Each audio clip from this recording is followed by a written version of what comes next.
구독과 좋아요는 불교 전파에 큰 힘이 됩니다.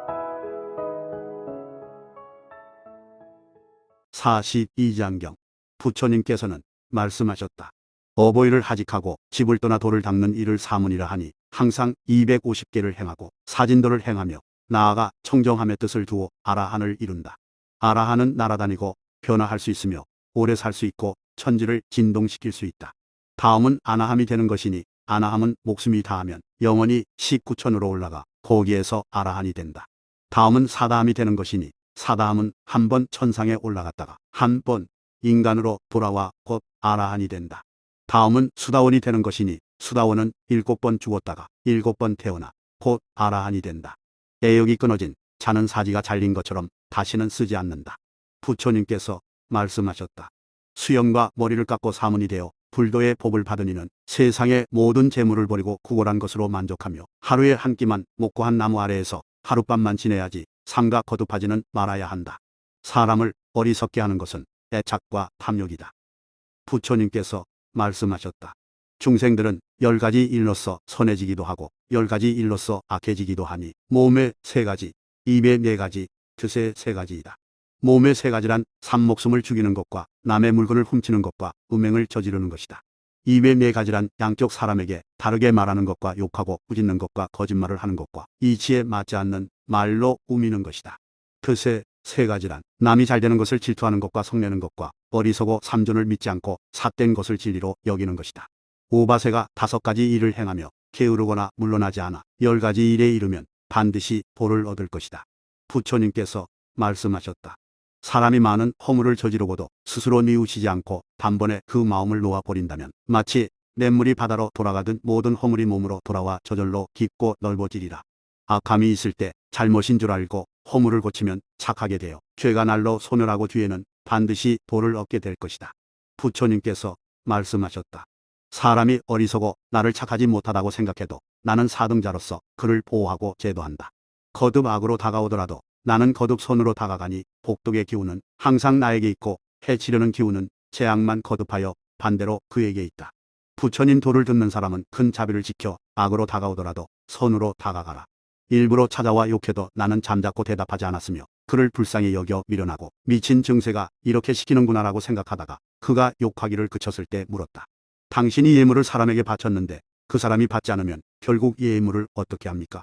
가지고 돌아갑니다. 지금 그대가 나를 욕했지만 나 역시 받지 않아 그대가 스스로 가지고 돌아가게 되었으니 재앙이 그대의 몸에 있으리라. 메아리가 소리에 응하고 그림자가 형체를 따르듯 끝내 벗어날 수 없으니 부디 악행을 저지르지 말라. 부처님께서 말씀하셨다. 악한 사람이 어진 사람을 해치는 것은 하늘을 우러러 침을 뱉는 것과 같으니 침은 하늘을 더럽히지 못하고 돌아와 제 몸을 더럽힌다. 또 바람을 거슬러 먼지를 뿌리는 것과 같으니 먼지는 그를 더럽히지 못하고 돌아와 제 몸을 더럽힌다. 어진이를 비방해선 안 되니 그 과실이 반드시 자기를 망치리라. 부처님께서 말씀하셨다. 사람이라면 도에 힘쓰고 널리 사랑해야 한다. 널리 불쌍히 여겨 덕을 베풀매 있어 보시보다 더한 것은 없고 뜻을 지켜 도를 받들면 그 복이 매우 크다. 다른 이의 도와 보시를 보고 그것을 도와 크게 기뻐해도 복의 과보를 얻는다. 누군가 물었다. 그 복은 줄어들지 않습니까? 부처님께서 말씀하셨다. 비유하면 횃불과 같다. 수천 수백 사람이 각기 불을 붙일 나무를 들고 찾아와선 불을 붙여 돌아가 음식을 익혀 먹고 어둠을 밝히더라도 그 본래의 횃불은 예전 그대로이다. 복도 그와 같다. 부처님께서 말씀하셨다. 범인 100사람을 공양하는 것이 한 명의 착한 사람을 공양하는 것만 못하고 착한 사람 1000명을 공양하는 것이 오계를 지키는 한 사람을 공양하는 것만 못하며 오계를 지키는 사람 10,000명을 공양하는 것이 한 명의 수다원을 공양하는 것만 못하고 수다원 100만 명을 공양하는 것이 한 명의 사다함을 공양하는 것만 못하며 사다함 1000만 명을 공양하는 것이 한 명이 아나함을 공양하는 것만 못하고 아나함 1억 명을 공양하는 것이 한 명의 아라한을 공양하는 것만 못하며 아라한 10억 명을 공양하는 것이 벽지불 한 명을 공양하는 것만 못하고 100억 명의 벽지불을 공양하는 것이 삼존의 가르침으로 그 한 생애에 두 어버이를 제도하는 것만 못하며 1000억 명을 가르치는 것이 부처가 되기를 바라고 중생을 제도하려는 한 명이 불악에게 공양하는 것만 못하다. 착한 사람을 공양하는 복이 가장 깊고 소중하다. 범인들이 천지의 귀신을 섬기는 것은 그 어버이에게 효도하는 것만 못하니 두 어버이가 가장 높은 신이다. 부처님께서 말씀하셨다. 천하에 5가지 어려움이 있다. 가난하고 궁핍하면 보시하기 어렵고, 부하고 귀하면 도를 배우기 어렵고, 수명을 마음대로 하고 싶지만 죽지 않기 어렵고, 부처님 경전을 보게 되기 어렵고, 살아서 부처님의 세상을 만나기 어렵다. 어떤 사문이 부처님께 여쭈었다. 어떤 인연으로 도를 얻으며 어떻게 하면 숙명을 알게 됩니까? 부처님께서 말씀하셨다. 도는 형상이 없으므로 그것을 알려고 해도 이익이 없으니 오로지 뜻을 지켜 행하여야 한다. 마치 거울을 닦아 때가 없어지면 밝음이 나타나 곧 스스로 형상을 보게 되듯이 욕심을 끊고 공을 지키면 곧 도의 진리를 보게 되고 숙명을 알게 된다. 부처님께서 말씀하셨다. 어떤 것이 선인가? 오직 도를 행하는 것이 선이다. 어떤 것이 가장 큰 것인가? 뜻과 도가 합해짐이 큰 것이다. 어떤 것이 힘이 센가? 욕됨을 참는 것이 가장 씩씩한 것이니 참는 이에겐 원수가 없어 반드시 사람의 존경을 받는다. 어떤 것이 가장 밝은 것인가? 마음의 때가 없어지고 악행이 소멸되어 속이 청정해 어떤 허물도 없는 것이다. 천지가 있기 전부터 오늘에 이르기까지 그 시초를 볼 수 없는 시방의 모든 존재에 대해 알지 못하는 것이 없고 보지 못하는 것이 없으며 듣지 못하는 것이 없어 일체지를 얻으면 봤다고 할 수 있다. 부처님께서 말씀하셨다. 사람이 애욕을 품으면 도를 보지 못한다. 비유하면 흐린 물에 5가지 채색을 그 안에 넣어 힘껏 휘저으면 여러 사람이 함께 물 위에 비추어도 그 그림자를 볼 수 없는 것과 같이 애욕은 마음을 이리저리 어지럽혀 흐리기 때문에 도를 보지 못하게 한다. 물이 맑아지고 찌꺼기가 없어져 깨끗하고 맑아 더러움이 없으면 곧 저절로 형상을 보게 된다. 맹렬한 불을 가마 밑에 지펴 솥 안에 물이 펄펄 끓는데 그 위에 다시 배를 덮으면 중생들이 아무리 비추어도 역시 그 그림자를 볼 수가 없다. 마음에 예전부터 있던 삼독이 안에서 들끓고 5개가 밖을 덮으면 끝내 도를 보지 못한다. 반드시 마음의 때가 없어져야 비로소 혼령이 온 곳과 생사가 나아가는 곳을 알게 된다. 모든 부처님의 국토는 도덕이 있는 곳일 따름이다. 부처님께서 말씀하셨다. 도를 닦는다는 것은 마치 횃불을 가지고 어두운 방 안에 들어가면 그 어두움은 곧 사라지고 밝음만 남는 것과 같으니 도를 배워 진리를 보면 어리석음이 모두 없어지고 보지 못하는 것이 없다. 부처님께서 말씀하셨다. 나는 무엇을 생각하느냐 하면 도를 생각하고, 나는 무엇을 행하느냐 하면 도를 행하고, 나는 무엇을 말하느냐 하면 도를 말한다. 나는 참된 도를 생각하며 잠시도 소홀히 하지 않는다. 부처님께서 말씀하셨다.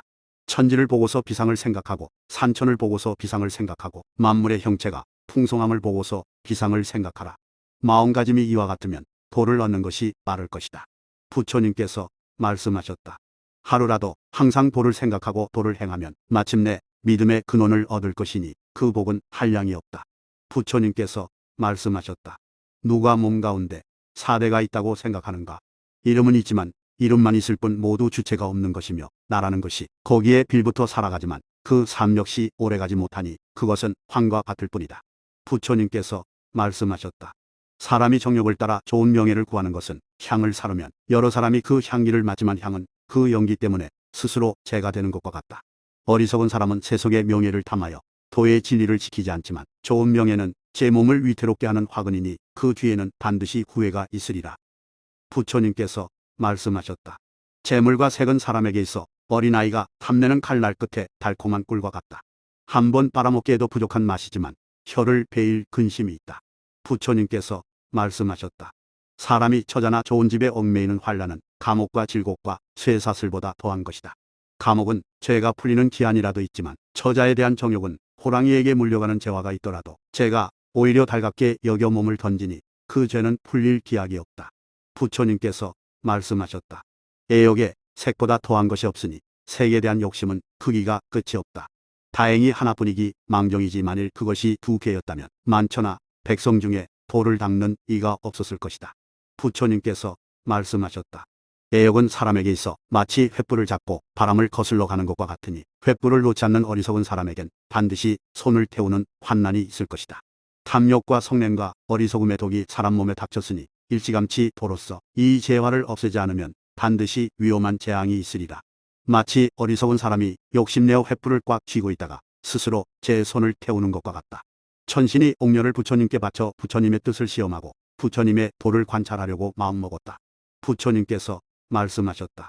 온갖 오물이 담긴 가죽 부대여, 그대는 무엇하러 왔는가? 그런 속물로는 6통을 움직이기 어려울 것이니 물러가라. 나는 그대가 필요 없다. 천신은 더욱 부처님을 공경하게 되어 이로 인해 도의 뜻을 물었고 부처님께서 설명하시자 곧 수다원을 얻었다. 부처님께서 말씀하셨다. 무릇 돌을 닦는다는 것은 나무가 물에서 흐름을 따라 흘러가는 것과 같다. 왼쪽 기슭에도 걸리지 않고 오른쪽 기슭에도 걸리지 않으며 사람에게 잡히지도 않고 귀신에게 맡기지도 않으며 소용돌이에서 맴돌지도 않고 또 썩지도 않는다면 내 장담컨대 그것은 바다로 들어가리라. 사람이 돌을 닦으면서 정욕에 미혹되지도 않고 여러 삿된 견해에 속지도 않으며 힘써 나아가 의심하지 않는다면 내 장담컨대 그는 돌을 얻으리라. 부처님께서 사문에게 말씀하셨다. 삼가 너의 뜻을 믿지 말 것이니 뜻은 끝내 믿을 만한 것이 못 된다. 삼가 여인과 만나지 말 것이니 여인과 만나면 재앙이 생긴다. 아라한의 도를 얻어야 비로소 너의 뜻을 믿을 수 있을 것이다. 부처님께서 사문들에게 말씀하셨다. 삼가 여인을 보지 말라. 만일 보게 되면 바로 쳐다보지 말며 삼가 함께 이야기하지 말라. 만일 함께 이야기했다면 마음을 타이르고 행동을 바르게 하여 내가 사문이 되어 이 흐린 세상에 살아가기를 연꽃이 더러운 진흙에 물들지 않는 것과 같아야 한다고 말하라. 늙은이는 어머니로 생각하고 나이 많은 이는 누누로 생각하고 나이 적은 이는 누이 동생으로 생각하고 어린이는 딸로 생각하여 그에게 예로서 공경하라. 뜻으로 특히 머리로부터 발까지 스스로 속을 보면서 자세히 이를 생각하고 환하기를 저 몸에 무엇이 있을까? 오로와 온갖 더러운 것들이 가득할 뿐이구나라고 하여 그로써 뜻을 풀어버려야 한다. 부처님께서 말씀하셨다. 돌을 닦는 사람은 정욕을 버려야 한다. 풀밭에 불이 났을 때 불길이 다가오면 이미 물러나 있듯이 돌을 닦는 사람은 애욕을 보면 반드시 멀리해야 한다. 부처님께서 말씀하셨다. 어떤 사람이 음욕이 그치지 않는 것을 근심거리로 여겨 도끼날 위에 걸터앉아 스스로 자기의 성기를 잘라버렸다. 나는 그에게 말하였다. 성기를 끊는 것은 마음을 끊는 것만 못하다. 마음은 공조와 같으니 공조가 그치면 그를 따르는 이들도 모두 그치게 된다. 삿된 마음을 그치지 않으면 성기를 끊은들 무엇이 유익하겠느냐. 그 사람은 곧 죽어버렸다. 세속에 뒤바뀐 소견들이 이 어리석은 사람과 같다. 어떤 음탕한 계집아이가 어떤 남자와 서약하였는데 기약한 때가 되어도 오지 않자 스스로 후회하며 말하였다. 내 그대의 본뜻이 알고 싶을 땐 생각이 나더니 내 그대를 생각지 않자 곧 그대마저 없네. 부처님께서 길을 가시다가 그것을 듣고 사문에게 말씀하셨다. 저 말을 기억하라. 이는 가섭불의 개성인데 세간에 유포된 것이다. 부처님께서 말씀하셨다. 사람은 애욕으로부터 걱정이 생기고 걱정으로부터 두려움이 생기는 것이니 사랑이 없으면 곧 걱정도 없고 걱정하지 않으면 곧 두려움이 없다. 부처님께서 말씀하셨다. 사람이 돌을 닦는다는 것은 한 사람이 만 사람과 싸우는 것과 같다. 갑옷을 입고 병기를 잡고선 싸우려고 문을 나섰지만 뜻이 약해져 뒤로 도망치는 수도 있고 혹은 반쯤 가서 돌아오는 수도 있고 혹은 막부터 싸우다가 죽는 수도 있고 혹은 크게 이겨서 나라에 돌아와 높은 벼슬에 오르는 수도 있다. 사람이 그 마음을 굳게 가지고서 힘써 용맹하게 나아가고 세속에 미치고 어리석은 말에 현혹되지 않는다면 욕심이 멸하고 악이 사라져 반드시 도를 얻을 것이다. 어떤 사문이 밤에 경을 읽는데 너무도 슬퍼지고 마음에 후회와 의심이 생겨 돌아가고 싶다는 생각이 들었다. 부처님께서 그 사문을 불러 물으셨다. 너는 집에 있을 때 무엇을 열심히 했느냐? 대답했다. 항상 검은고를 탔습니다. 줄이 느슨하면 어떻던가? 소리가 나지 않습니다. 줄이 너무 팽팽하면 어떻던가? 소리가 끊어집니다. 팽팽하고 느슨한 그 중간은 어떻던가? 모든 음이 두루 울립니다. 부처님께서 사문에게 말씀하셨다. 도를 배우는 것도 그와 같다. 마음가짐이 고르고 알맞아야 도를 얻을 수 있다. 부처님께서 말씀하셨다. 사람이 돌을 닦는다는 것은 단련하는 쇠에서 차근차근 깊숙이 박힌 쇠똥을 제거하고 그릇을 만들어야 반드시 좋은 그릇이 되는 것과 같다. 도를 배움에 있어서도 차근차근 깊이를 더해가며 마음의 때를 버리고 부지런히 힘써야 도를 성취한다. 급하면 곧 몸이 피로하고 몸이 피로하면 곧 뜻이 괴로우며 뜻이 괴로우면 곧 수행에서 물러나고 수행에서 물러나면 곧 죄만 짓는다. 부처님께서 말씀하셨다. 사람은 돌을 닦아도 괴롭고 돌을 닦지 않아도 괴롭다. 사람은 날 때부터 늙을 때까지, 늙을 때부터 병들 때까지, 병들 때부터 죽을 때까지 그 고통이 한량없으며 마음은 괴롭고 죄만 쌓으며 생사가 쉬지 않으니 그 고통은 이루 말하기 어렵다. 부처님께서 말씀하셨다. 사람이 사막도를 떠나 사람으로 태어나기가 어렵고 이미 사람이 되었어도 여자가 아닌 남자 되기가 어려우며 이미 남자가 되었어도 여섯근을 완전히 갖추기가 어렵고 여섯근이 갖춰졌어도 중국에 태어나기가 어려우며 중국에서 산다 해도 불도를 만나 받들기가 어렵고 불도를 받든다 해도 올바른 도가 있는 임금을 만나기가 어렵고 또 보살의 집에 태어나기 어려우며 보살의 집에 태어났더라도 마음으로 삼존을 믿고 부처님 세상을 만나기 어렵다. 부처님께서 여러 사문에게 물으셨다. 사람의 목숨이 얼마 동안에 있느냐? 대답했다. 며칠 사이에 있습니다. 부처님께서 말씀하셨다. 너는 아직 도를 닦을 수 없다. 다시 한 사문에게 물으셨다. 사람의 목숨이 얼마 동안에 있느냐?